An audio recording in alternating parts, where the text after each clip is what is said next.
di podcast Budaya Karo. Podcast kali ini tuh membahas tentang budaya Karo. Di sini saya sudah bersama teman-teman saya yang berasal dari suku Karo. Sebelum kita masuk ke pertanyaannya, kita mau perkenalkan diri dulu dari sebelah kiri saya. Halo, perkenalkan nama saya Septia Monica Beruginting. Halo, perkenalkan nama saya Kristina Beruginting. Halo, perkenalkan nama saya Firanda Vila Beruginting. Halo, perkenalkan saya Mega Sylvia Beruginting. Kita udah selesai sesi perkenalan, jadi kita masuk ke sesi tanya jawab. Di sini yang akan menjelaskan tentang tradisi unik dari budaya Karo itu adalah saudari Kristina Beruginting. Ya, yang pertama yaitu tradisi uniknya adalah Repangir Kulau. Maksudnya adalah tradisi di mana untuk membersihkan diri di air mengalir. Dan yang kedua adalah kerja tahun, di mana keluarga-keluarga yang jauh untuk berkumpul bersama untuk merayakan pergantian tahun.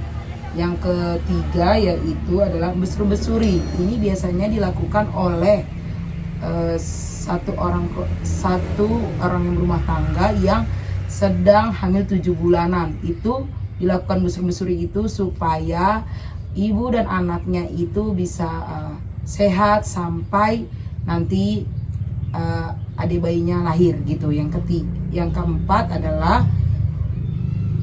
tari Guro-Guro Aron. Itu maksudnya tari Guro-Guro Aron itu adalah di mana pemuda-pemuda Karo yang wanita maupun yang laki-laki melaksanakan tarian tradisi Karo untuk melestarikannya supaya tidak hilang.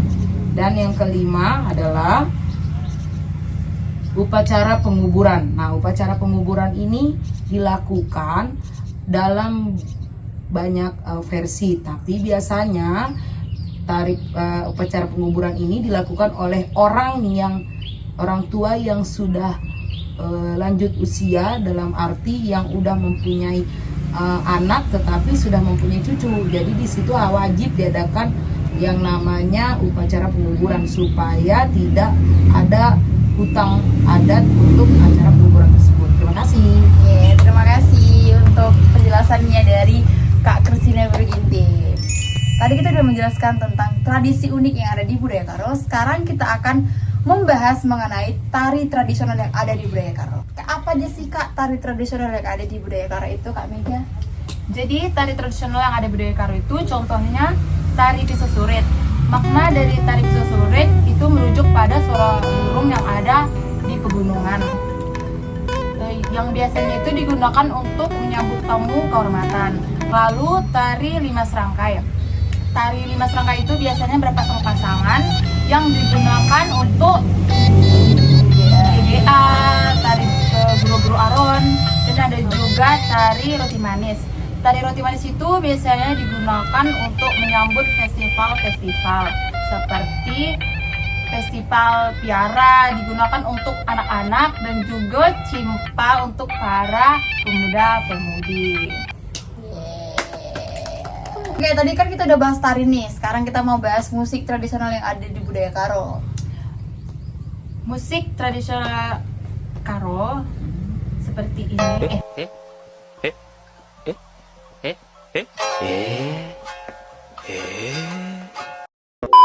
Jadi musik tradisional yang ada di budaya Karo, contohnya itu seperti Kocapi, bunyinya seperti ini. Gendang seperti ini. Keteng-keteng seperti ini. Gong seperti ini. Seruni seperti ini.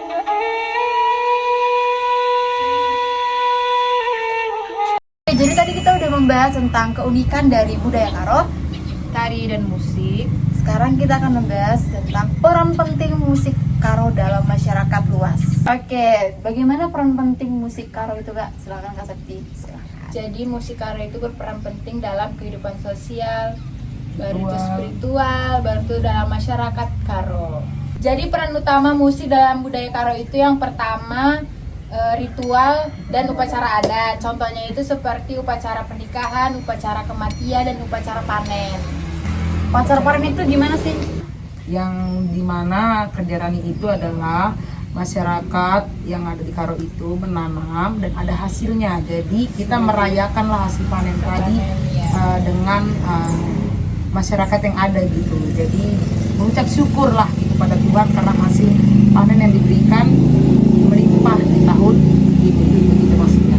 Biasanya musik yang ngiringi pesta panen itu kayak buah kopage, itu biasanya sering digunakan untuk pesta panen ini. Lanjut Kak Septi yang kedua. Oke, jadi peran musik budaya Karo itu yang kedua, hiburan dan rekreasi. Contohnya itu seperti musik tradisional dan lagu-lagu rakyat. Tarian tradisional maksudnya tadi. Iya, tarian tradisional. Lagu-lagu rakyat itu apa aja sih Kak? Lagu-lagu rakyat yang ada di budaya Karo ini? Ya ada tari sisa surit, Lagu susurit ya maksudnya. ya Lagu buah kopage. Lagu roti manis. Kan itu. Itu dia. untuk kelengkapannya boleh dilihat di bawah Sini. Tadi kan udah dua nih peran musik di budaya Karo. Yang ketiganya apa sih Kak? Septi boleh dijelaskan? Jadi yang ketiga Baca-baca. itu media penyampaian pesan dan nilai-nilai budaya. Musik tradisional Karo berfungsi sebagai media untuk menyampaikan cerita-cerita rakyat, mitos dan legenda melalui lirik, lagu dan iringan musik. Nilai-nilai budaya, norma dan kearifan lokal diajarkan dan diwariskan kepada generasi muda. Peran yang keempat, musik budaya Karo yaitu sebagai identitas dan kebanggaan budaya. Musik tradisional Karo menjadi simbol identitas budaya masyarakat Karo. Melalui musik, masyarakat Karo mengekspresikan kebanggaan akan warisan budaya masyarakat dan menjaga keberlanjutan tradisi yang telah ada sejak lama. Jadi peran yang kelima, musik budaya Karo yaitu sebagai pelestarian dan pendidikan budaya. Yang pertama itu sanggar seni. Sanggar seni ini di komunitas Karo mengajarkan musik tradisional kepada anak dan remaja. Dan yang kedua yaitu sekolah dan festival. Beberapa sekolah memasukkan musik tradisional Karo dalam kurikulum mereka. Dan festival budaya sering diadakan untuk menampilkan dan mengekspresikan musik serta tarian tradisional Karo. Oke, yang peran terakhir yaitu sebagai spiritual dan penyembuhan. Oke, sekarang kita masuk ke pertanyaan struktur sosial yang ada di dalam budaya Karo. Silakan Kak Fiona untuk menjelaskan apa aja struktur sosial dalam budaya Karo. Struktur sosial dalam budaya Karo, yang pertama ada merga, ginting, semiring, perangin-angin, tarigan, dan Karo. Rakut Sitelu, Kalimbubu, Senina, anak beru. Tutur Siwalu ada Kalimbubu, Senina, anak beru, puang Kalimbubu, puang Senina, puang anak beru, kakek Kalimbubu, dan kakek anak beru. Yang keempat itu kepemimpinan adat, seperti kepala desa. Kepala desa memimpin komunitas dalam urusan sehari-hari dan adat. Contohnya tuh kalau di kepala adatnya itu kayak kalau ada pesta nih, kalau ada pesta itu ada namanya kepala urung. Nah, dialah yang mengatur perjalanan adat di pesta itu. Baru itu Sibaya. Sibaya itu seperti pemimpin adat tertinggi dalam struktur sosial Karo yang berasal dari keluarga bangsawan. Oke, dia yang itu bertanggung jawab atas kepentingan dan komunitas untuk memimpin upacara besar. Oke, lanjut. Ya, yang selanjutnya yaitu ada peran gender, di mana dalam suku Karo laki-laki yang berperan penting dalam kepemimpinan suatunya acara. Jadi dialah yang harus ada di dalam acara tersebut. Terus yang selanjutnya adalah ekonomi dan kehidupan sehari-hari. Mayoritas masyarakat Karo hidup dari pertanian dengan menanam, yaitu contohnya kayak padi, jagung, sayur-sayuran. Nah, strukturnya mendukung di dalamnya itu adalah kerjasama. Jadi melakukan apapun harus bekerja sama supaya bisa mendapatkan hasil yang terbaik. Dan ada juga adat dan ritual. Adat dan ritual itu seperti kematian, yaitu Arpangir Kulau. Ada juga pernikahan seperti Nganting Manuk, kelahiran, dan juga upacara panen seperti Merdang Merem. Ya, ada juga pendidikan dan pelestarian budaya, di mana di dalamnya itu ada pendidikan formal dan pendidikan non formal. Dia memainkan peran penting dalam pelestarian budaya Karo. Sekolah-sekolah dan sanggar seni yang mengajarkan, di dalamnya itu ada bahasa, ada tari, ada strukturnya, terus ada alat musik, terus ada adat yang harus dilaksanakan di acara Karo maupun yang formal dan yang tidak formal. Nah, jadi untuk kesimpulannya dari yang tadi dijelaskan, yaitu struktur sosial budaya Karo adalah sistem yang kompleks dan terorganisir dengan baik yang mencerminkan nilai-nilai kekerabatan, gotong royong, menghadapi masalah dengan sama-sama, supaya semua yang ada kendala-kendala itu bisa dihadapi dengan baik dan juga kekerabatannya semakin besar. Terima kasih. Jadi kita mau bahas tentang marga nih. Tadi kan kita ada menyinggung tentang marga. Mungkin teman-teman ada yang bertanya kan, gimana sih dapatkan marga itu? Gimana sih cara dapatkan beber itu? Ya, marga itu biasanya kalau kita dalam orang Karo itu pasti wajib ditanyakan. Contoh, ada satu perempuan dan ada satu laki-laki. Pasti laki-lakinya itu menanyakan dulu, kamu beru apa? Biasa berunya itu didapat dari marga bapaknya. Nah, gitu. Kalau dalam orang Karo, kalau dia perempuan harus ada di dalamnya itu, dalam namanya itu harus ada pakai beru. Kalau dalam laki-laki itu harus ada marga. Harus ada ya marga. Sama-sama diambil dari marga bapaknya, cuman bedanya kalau laki-laki tidak ada beru, kalau perempuan ada beru gitu. Dan itu wajib ditanyakan di sesama orang Karo biar tidak ada kesalahpahaman dalam tutur. Terus contohnya kalau misalnya dia sudah besar, misalnya mau perkenalan gitu, perkenalan sama teman-temannya, biar nggak salah, kamu marga apa, mana tahu marganya sama berunya ini tidak boleh sama. Contohnya misalnya marga dia ginting, beru ini beru ginting, nggak boleh. Itu dalam bahasa Karo, dalam suku Karo itu tidak boleh, karena erturang dilarang gitu. Itu masih hitungan saudara dan itu tidak bisa untuk ke jenjang yang berikutnya. Tapi kalau misalnya dia laki-lakinya marganya berbeda, misalnya contohnya marganya itu entah sembiring, terus karo, entah tarigan. Nah, tapi berunya ini beru ginting, itu tidak ada kesamaan. Itu boleh untuk berkenalan lebih lanjut gitu. Dan kalau misalnya mamanya dia pun misalnya sama marga kita pun sama, bisa juga. Jadi biar bisa lebih dekat gitu berkomunikasinya gitu, seperti itu. Tadi kita udah bahas struktur sosial nih. Kita mau bahas balik ke awal, membahas tentang sebelum adanya agama di budaya Karo ini, apa sih kepercayaan yang ada di budaya Karo ini pertama kali? Jadi di budaya Karo itu ada kepercayaan yang disebut dengan pemena. Pemena itu merupakan kepercayaan yang dianut sebagian besar dari masyarakat Karo yang ada di Indonesia sebelum masuknya agama. Contoh itu konsep kepercayaan. Ya, yang pertama itu animisme dan dinamisme. Itu merupakan kepercayaan terhadap roh-roh nenek moyang, seperti yang ada di Tanah Merah tuh, batu gajah namanya. Dan yang terakhir itu disebut juga dengan dewa dewi. Itu seperti penunggu alam, seperti penunggu Gunung Sinabung, penunggu sungai, dan hutan. Pokoknya seperti itulah konsepnya. Ya, di dalam pemena juga ada di dalam itu menganut tentang ritual ataupun upacara, yang dimana contohnya kalau misalnya ada orang yang percaya di sungai itu mempunyai misalnya menghasilkan apalah keuntungan, dia biasanya kasih, ada orang yang kasih sesajen atau menyembah supaya diberikan yang melimpah gitu. Kalau enggak, dia ada satu batu yang gede yang dia percayai ada isinya, dia akan kasih sesajen.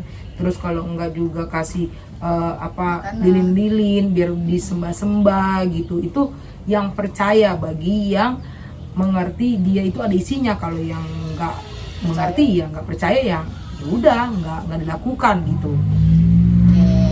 Jadi tadi kita udah bahas tentang pemena. Sekarang kita bahas bagaimana sih pengaruh agama terhadap budaya Karo.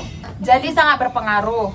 Setelah masuknya agama dalam masyarakat budaya Karo, yang kita bahas tadi mengenai pemena itu sudah sangat berkurang di masyarakat Karo. Tetapi yang tinggal hanya budaya-budaya saja, seperti budaya Tarian Karo, Karo, kerja rani, GGA, musik Karo yang udah disebutkan tadi.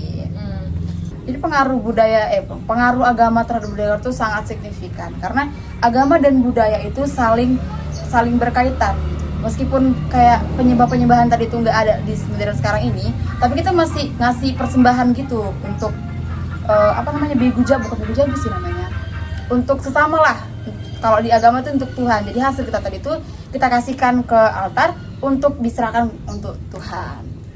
Jadi kita tadi udah membahas banyak budaya Karo. Sekarang kita bahas tentang apa aja sih tantangan terbesar dalam melestarikan budaya Karo ini. Karena kita lihat di zaman sekarang ini ada juga remaja-remaja Karo yang nggak tahu tarian Karo, yang nggak tahu bahasa Karo.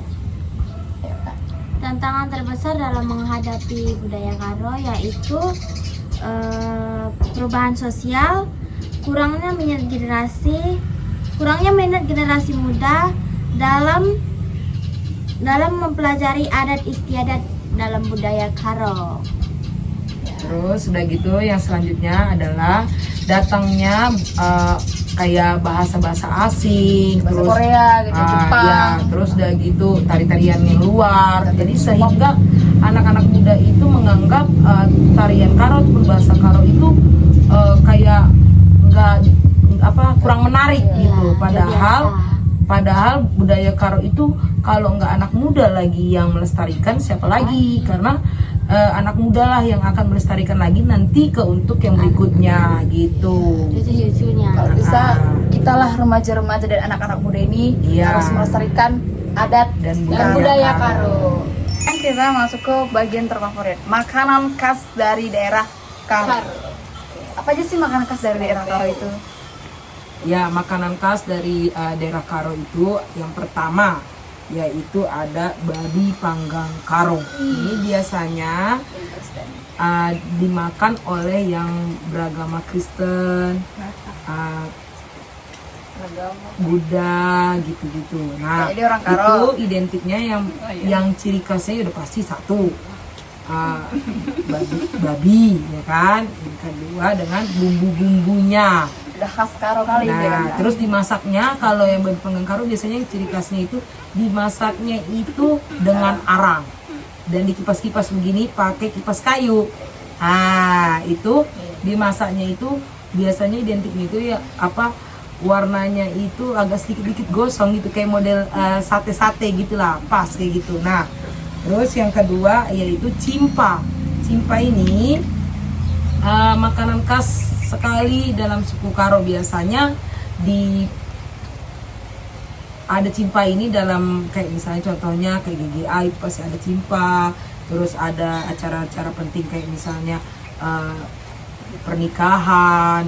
Pokoknya yang penting lah dalam acara Karo tersebut udah pasti ada cimpa karena itu identiknya. Karena cimpa itu adalah di ciri khasnya untuk mempersatukan dan biar bisa manis acara tersebut. Cimpa itu bahannya apa aja sih Kak? Bahan cimpa itu biasanya ya ada kelapa, ya kan, ada tepung, terus ada gula merah. Itu biasanya dimasaknya itu dikukus ya kawan, bukan direbus. Ya, dikukus. Jadi dia nanti hasilnya itu kayak lengket-lengket gitu dan ada isinya. Itulah isinya itu kelapa sama gula merah yang disatukan. Jadi manis. Oke, dan yang selanjutnya adalah kidu-kidu. Ini biasa kidu-kidu ini adalah bahan dasarnya yaitu ulat sagu yang Besar-besar. yang udah busuk, yang besar-besar dia yang bisa jalan-jalan begitu. Nah, itu biasanya dimasak jadi arsik. Kalau enggak bagi orang yang suka makan mentah pun bisa. Tapi kalau enggak ya masak arsik gitu. Terus yang selanjutnya trites. Trites ini biasanya makanan Karo yang identik dari bagian dalam sapi. Nah, jadi yang belum tercerna ya, yang belum tercerna yang masih rerumputan, yang warnanya hijau segar itu yang dimasak dan itu diolah, bukan rumputnya, tetapi air rumputnya itu yang diolah ataupun disaring, itulah yang dimasukkan ke dalam daging, itu yang dimasak. Itulah yang jadi masakan frites. Terus yang selanjutnya adalah pagit-pagit. Pagit-pagit ini adalah sup yang terbuat dari perut kambing atau kerbau yang dicampurkan dengan daun pepaya. Nah, yang biasanya dimakan oleh masyarakat Karo. Terus yang selanjutnya adalah gulai bagar. Gulai bagar ini terbuat dari daging sapi atau kerbau yang dimasak dengan gulai khas Karo. Bumbunya terdiri dari rempah-rempah sudah pasti. Ya, karena masakan Karo itu identik dengan rempah-rempah yang banyak, dan tidak lupa yang tertinggal adalah andaliman, itu udah pasti ada. Nah, terus yang ke-10 adalah sanggar, makanan ringan yang dari tepung beras dan gula merah. Itu biasanya makanannya mentah. Nah, terus yang selanjutnya adalah cincang Karo, hidangan daging cincang yang dimasak dengan bumbu khas seperti andaliman, terus dan disajikan dalam acara adat dan perayaan. Itu biasanya acara-acara penting yang disajikan. Terus udah gitu, singkatannya adalah makanan khas Karo mencerminkan kekayaan budaya, terus kearifan lokal, yang dimana masyarakat menggunakan bahan-bahan segar dan bumbu-bumbu yang banyak, sehingga makanan tersebut kaya dengan ciri khas tentang budaya Karo tersebut. Makasih. Atau ada satu penting guys, kita main cimpa tuang. Itu lagi Cimpa tuang itu cimpa yang bukan kayak cimpa yang dikukus tadi itu, tapi cimpa yang udah di tepungnya itu udah diolah dan jadi bentuk warna kuning. Kita masuk ke bagian pernikahan Karo. Jadi pernikahan Karo itu ya terdiri dari laki cewek lah, yang pastinya berbeda marga. Yang satu bisa ginting, yang satu bisa tarigan. Pokoknya asalkan beda marga lah. Gimana sih Kak pernikahan Karo itu, Kak Fiona? Yang pertama ada kusi-kusi. Kusi-kusi itu acara mempertemukan keluarga calon mempelai laki-laki dan calon mempelai wanita. Gunanya untuk biar membahas semua acara yang akan diselenggarakan, membahas tanggal untuk kedepannya MBS gitu kan. Baru yang kedua itu ada MBS. MBS itu apa ya Kak? MBS itu adalah ngambah belus lambar. di mana Tahap awal di mana keluarga dari kedua belah pihak mempelai bertemu untuk membahas tanggal pernikahan. Jadi kusi-kusi itu dia lingkupnya lebih sedikit. Lebih sedikit itu maksudnya hanya untuk keluarga-keluarga inti aja. Jadi itu keluarga inti pihak laki-laki dan keluarga inti pihak perempuan itu berkumpul untuk merumuskan tanggal kapan akan dilaksanakannya MBS. Nah, jadi masuk ke MBS, nah disitulah dibicarakan mengenai Ngambah belus lambar. tanggal pernikahan, pasu-pasu dan selanjutnya. Oke, lanjut Kak. Abis MBS ada apa itu Kak? habis yang selanjutnya adalah ting-ting atau menyelidiki latar belakang. Setelah pertunangan, keluarga pembelai pria melakukan penyelidikan latar belakang terhadap keluarga pembelai wanita. Tujuannya untuk memastikan bahwa kedua belah pihak tidak memiliki hubungan darah yang dekat, yang dalam adat Karo sangat dihindari. Ya, karena ini harus dilakukan ya, supaya tidak ada satu marga nikah dalam adat Karo. Itu makanya diadakan untuk penyelidikan lagi tuh, ataupun ditanyakan apakah benar marganya tidak sama, apakah dia bisa ataupun tidak dalam melaksanakan adat tersebut gitu, karena itu sangat dijaga dalam bahasa adat Karo gitu. Yang selanjutnya yaitu adalah nganting manuk atau meminang. Nah, di sini tahap ini pihak keluarga pembelai pria secara resmi datang ke rumah pembelai wanita untuk meminang, dan mereka membawa hadiah dan simbol adat seperti ayam jantan atau manuk, beras dan barang-barang lainnya sebagai tanda penghormatan untuk orang yang didatangi gitu. Terus yang selanjutnya adalah nungkuni ataupun musyawarah, di mana kedua keluarga belah pihak ini mengadakan musyawarah untuk membicarakan persiapan pernikahan. Yang selanjutnya adalah tempat di mana mau dilangsungkan, tanggalnya. Terus udah gitu persyaratan apa aja yang harus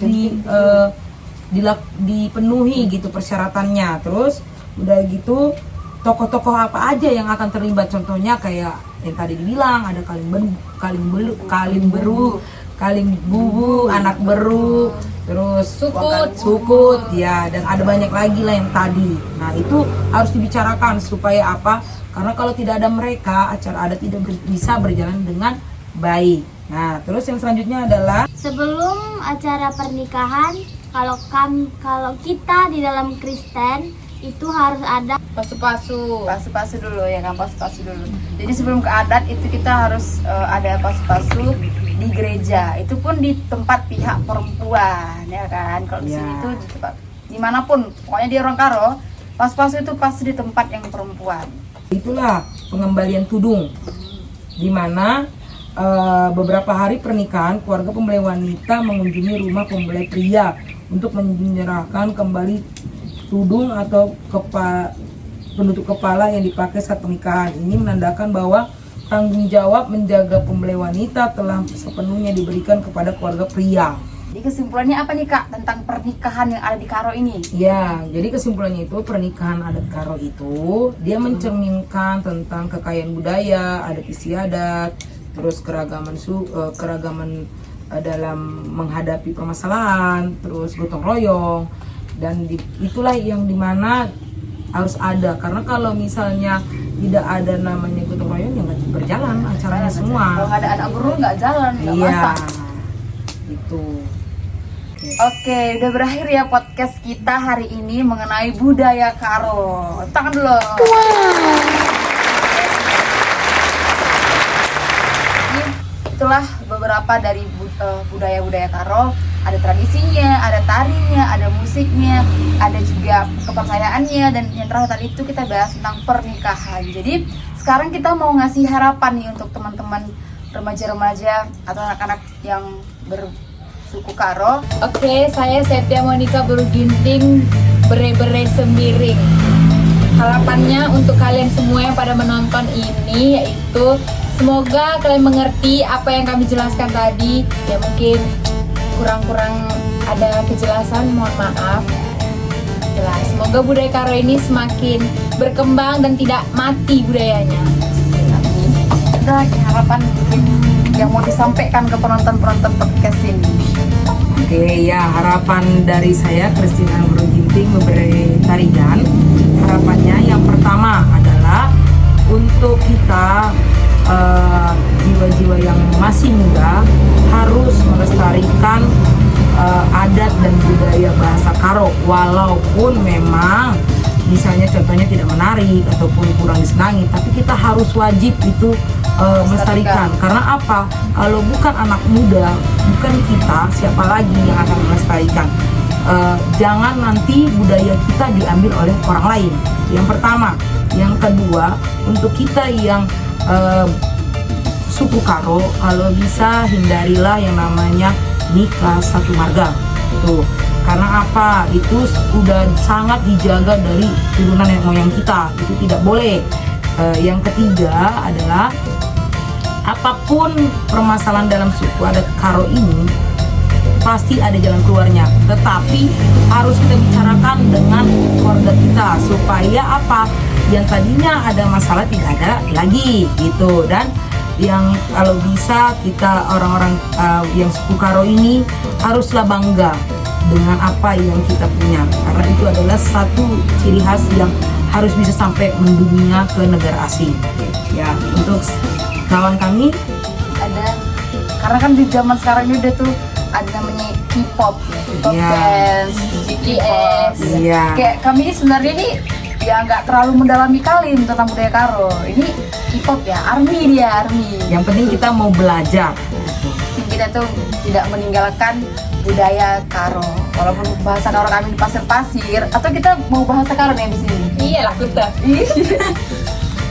Ada harapan dari Ya, saya Fiona Davila Berginting, bere-bere Karo.